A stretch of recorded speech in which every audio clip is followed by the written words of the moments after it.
The extraterrestrials are your brethren. And there are physical routes throughout the star systems, and indeed they are actual systems. These routes are very much like your own roads and highways and are in a sense paved as well, with physical matter that is detectable and perceptible and used by the vehicles they travel in. So in plainer language, there are streets and highways in use by beings in outer space that you are unaware of. Many of the light ships that you see in your skies above Earth follow these roadways. They are not simply flying through space. There is debris in space. There are certain parts of outer space that have what would be the equivalent of a constant landslide, obstructions that would interfere with or simply damage the physical vessels that are used for this interstellar travel. So there are roads assigned, as well as safety parameters that are recommended for travelers. We understand that this is something that you have never thought of before. Portals are also roadways. They can cover vast physical distance or are dimensional portals, which are between realities. Other dimensions have other timelines, which are different than your time structure. For those planets that are at a vast distance from you, base their time according to the natural environment around them, as you base your time according to the orbit of the Sun or the Moon's orbit around you. So that is different, but through dimensional portals, which are also roadways, you will have a very different reality which is not based upon, nor connected to, this one, yet who you can affect across vast physical distances are still connected to you, just further away. Whether it is 10 miles or 100,000 light years away from you, it is still in a straight line, in a sense. Energy travels this way, carrying information. We are known as METATRON, and we are the architects of this interstellar engineering. We designed these portals and space roadways. You can contemplate endlessly on the origins of a species, and then the origins of reality.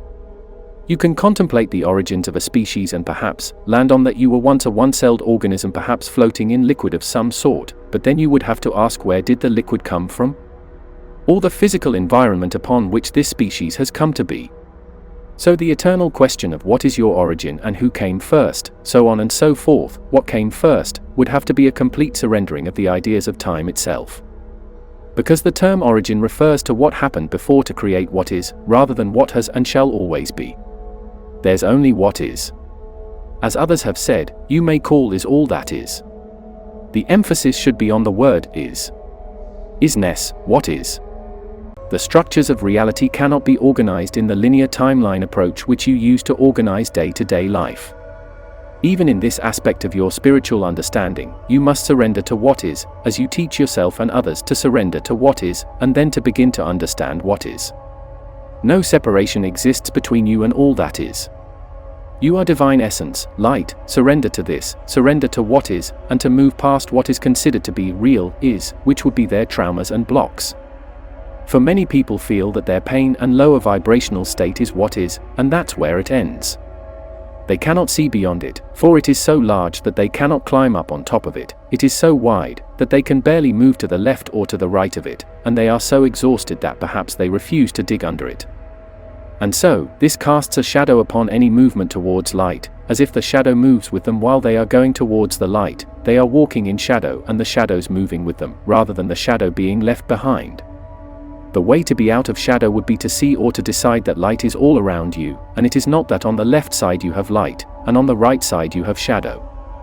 That contrast will no longer be necessary when you are free. And so, when one ventures very deeply into the nature of understanding and origins, the world that you live in, which is to a fair degree, is indeed currently navigated through contrast, is in a sense, mistaken for the larger reality, because you are navigating through Earth with the interface or format of contrast. Yeah or nay, dark or light, hungry or satisfied, you then tend to apply it to the so-called larger reality, which is that in the beginning there was darkness, and then there was light. Well then, where was the darkness? Everywhere. But then where was the light? Everywhere. Where is the end of this everywhere then? There is no end. If there is no end of the light, then there was no end of the darkness, and so darkness, in the human understanding, is colored by perhaps your prehistoric ancestors who were afraid of the sun going away, being susceptible to prey animals. Their sense of physical mortality ruling their actions. So this began the programming of a kind of psychic dilemma that humans began to be afraid of the dark and any form of light as safe and good. You never meet anyone who's afraid of the light, do you? Your story of vampires are that they cannot live in the light, and only a vampire is afraid of the light, and only a demon would be afraid of the light, and therefore demons live in the dark. You're not taught that angels live in the dark. And so to break free of such deep programming, which is far beyond the programming of your television or movies or books, we are far beyond that now, we are referring to that which you are carrying within your physical DNA. Again, you will decide whether this is a curse or not, that you are not burdened to carry this, rather than to feel a part of the creation of all that is and understand the wisdom of the necessity for certain sections of your existence having to do with contrast to navigate through this world, to then transcend and come into oneness. As plants do expand, they expand into themselves, a more full version of themselves, not just physically but energetically as well. They cannot grow any further. A rose is not going to grow 5 feet tall, is it? But you do not consider a rose limited, do you? Many people love lakes more than the ocean, many people love the bathtub more than the lake or the ocean, and achieve a certain sense of magic that feels sufficient for them, where some cannot. They feel they cannot be in a swimming pool, they must only be in the ocean, though the general feeling of water is the same. When you want to grow your psychic abilities, then you must be very flexible and observant. There are many instances where you come across, perhaps, a television show or something that is on your internet, and perhaps you do not pay attention to it, but later, it comes up in a more profound way and you say, I just saw that earlier. Are you familiar with this experience? This is an inlet to the larger lake of psychic capacity and flow. These are all in sense, tributaries, if you would understand it as that, bodies of water going into larger bodies of water, into the vast ocean of consciousness. So these experiences are consistently happening when you are not really paying attention. You notice later, oh, I saw something about X, Y, and Z yesterday, and now here you are talking about it. And yesterday when I experienced X, Y, and Z, I had only a smidgen of interest in it. But here it is in front of me, now whether this X, Y, Z has some profound meaning to you or not, perhaps it is not of a great profound spiritual meaning for you, but it is the observance of this and understanding of it, that is a profound meaning of itself, rather than what is X, Y, Z. Simply put, you are connecting dots. Coincidences are actually a map unfolding. Let us say that it is something simple like you see an apple, it is shaped like a star, and then the next day, someone says that they have an apple shaped like a star, and you say someone mentioned that in passing as I was scrolling through the screen, I didn't think anything of it, but now here you are mentioning it to me. Now that may not mean anything to you, but the fact that you are observing where it showed up for you before is something.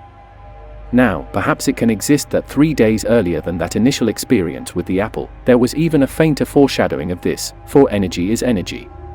Energy is programmed by your thoughts. Energy is directed. The heat from a fire can be used to power an air conditioner, could it not? Electricity creates heat, and yet your freezer, which is very cold, is actually powered by heat. So it is how this energy is formed and used through various processes, which you see very clearly, the parallels of your life with regards to whether you have a fire in your belly, which is giving you the impetus for your career, or it is an ulcer in your belly, reflecting the fearful, worrisome thoughts you have about your career. Both are fires in the belly, aren't they? There's a place for a fire. If there was nothing around the fire, no container, you would be far more uncomfortable, wouldn't you? When you understand and discover the reasons for various diseases, meaning you're not at ease in your body, and you understand certain physical conditions that are exactly that, conditional, meaning conditions are creating what the body has reflected as illness or disease. That which is conditional reflects a current state of environment. That is what is happening in the moment that is causing something else, that is conditional. In essence, this will happen because of these conditions. So as you discover that for yourself, and establish this as logic and fact, things then make sense to you. Oh, I'm eating too much salt, therefore that is creating this condition, and I am eating too much sugar, and that is creating this condition. And so your worries begin to ease, and your energy then goes from worry into something to create more steadfastness with your commitment to a certain type of new behavior with your physical body, and therefore, even your approach mentally and your communication. But if you do not know the reasons, then you will find a certain kind of chaos, a new worry that will create even more, as worry begets worry. Unless there is someone who knows how to change energy, and as teachers, in your role is to teach people how to change energy, not how to get energy but how to change energy, for they have a lot of energy to do nothing. People say, well, it doesn't require energy to do nothing. Well, certainly not physically. It doesn't require energy to not physically do anything. If you're depressed, you do not want to do anything. But it requires life's mental energy to do nothing, a certain type of life force energy approach, that is working, replaying thoughts that prevent new forward-moving energy. Even a car requires energy to put the brakes on. In an emergency, you would have to press your foot deep onto the brake pedal to stop. It requires energy to even stop momentum's energy. But how? Does it require energy to fall asleep when you cannot fall asleep? Well, of course it does, because you are having to redirect energy from a busy mind to a more peaceful state of being. It's a different understanding of energy. You may say, it doesn't require energy to surrender spiritually to the flow of life. To surrender your fears, your negative thoughts. You can spend years trying to surrender. Many people do not want to surrender because it requires so much mental energy, and they are used to spending their energy in another way. To make things happen by fighting a resistant outside force. For example, money is energy, and where someone refuses to spend money and where they easily spend money, and for those who have plenty of it, some of them are playful, and for those who have plenty of it, some of them feel there is never enough and therefore, they are stingy with it. The money represents energy, and yet the emotional energy around money itself, meaning how you feel about it, whether you feel there is enough or not, can create peace or chaos. Some simply want to feel good without doing any work, and some want to do a lot of work but not really feel so good after. They want to keep doing the work, and that's what makes them feel good. A business owner may say, "Give me more business," but if in their truth they do not love the doing of work, they will only postpone their misery, because more business means more work as well. Why is the murder rate higher in certain cities? Is it poverty? Aren't there some very poor countries with a very low murder rate? An impoverished country, but the murder rate may be less. It is challenging to compare those countries to this nation, for this nation does not yet have a cohesive identity which has several thousand years of one people. In fact, there are many who are clamoring and fighting for identities within identities. They wish to be identified more specifically as to what they are, yet also retain the identity of being American, and that is why the creation of this great experiment called America by the souls who inhabit it, all of you who have created it before you got here. It is a different kind of understanding of individual process here than another country. And so, of course, you may go to Ethiopia or go to India, and you will find that they are among their own people, though they have their own differences, and they feel different from their neighbor who is of a different class or caste or tribe, or darkness or lightness of skin. Yes, that does exist there. But this particular nation, America, was about individual success, one might say, but that is a more earthly description.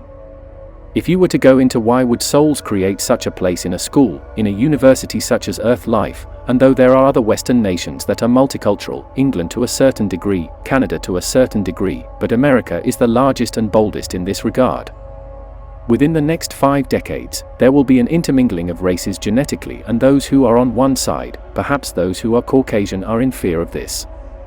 Many who identify as Caucasian see this coming fact as them losing their country, as they feel it is theirs from its inception. They know this is headed there. But how is it headed there? It is not only the populations that are, who are called the other, increasing, it is they themselves who are intermingling. It is co-created.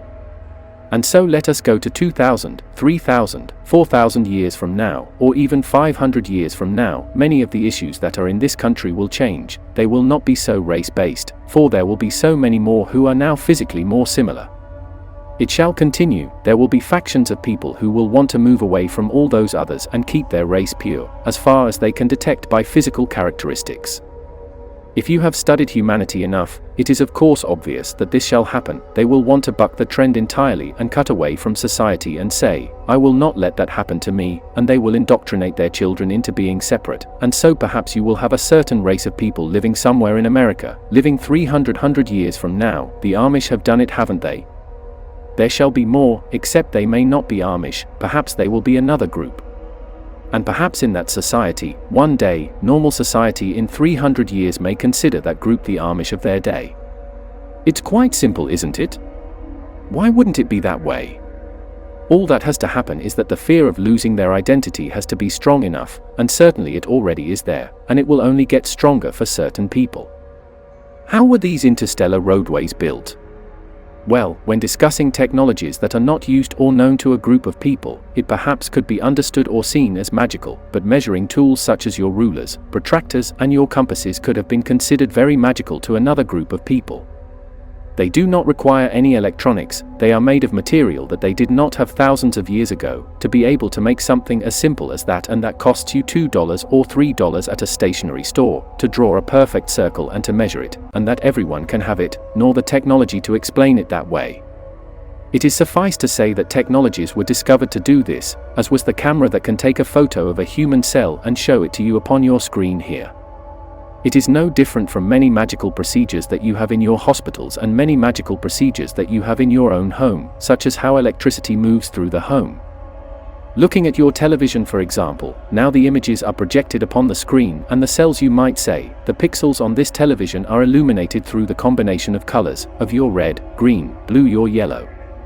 Turn the TV off, and it has no color, does it? It is black or clear. There is no paint inside your television, is there? And yet, someone from another time might say this is a painting that they are looking at. Using their most intelligent understanding of design, they would be able to understand that perhaps there is some liquid paint in this screen, and with each movement on this living painting, some force is painting these little squares of glass. Do you follow? Perhaps someone is inside, or there is some magician or wizard doing it. Well, so then to explain to them that color is created through light, and light is created by this unknown force called electricity that is generated by a machine created by metal that is extracted from the rocks under your feet, it is the same trail that we would have to explain to you as to how these roadways were made in space. They are not from the future literally, they are from civilizations that simply have a different technology. Some of these civilizations are in the same timeline as Earth but advanced at a higher speed in these areas.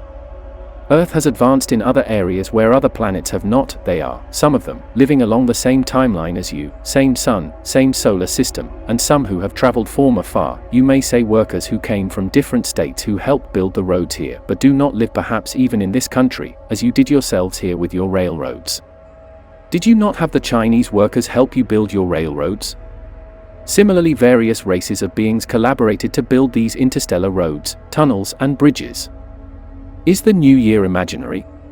Depends on how you define to imagine, for as it has been said, all that you are experiencing physically within your body, outside of your body, and on your earth, came from the imagination. Everything that you're wearing started off as a drawing and a conversation.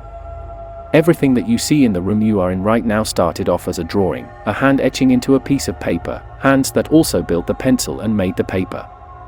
Machines were built by machines. Was there a first machine? Which machine is the great-grandfather of all machines? The chair that you're sitting on right now was built by machines. It can be assembled by human hands, but it was built by machines. The metal was forged by machines, was it not? So, the idea of origins can be cumbersome and laborious, so do not waste too much of your precious, endless time on it. Keep in mind that words create worlds. They are the magic spell that casts ideas into the air and creates all that you have seen and will see. And that is all for now. Consider that part 1 of part 1.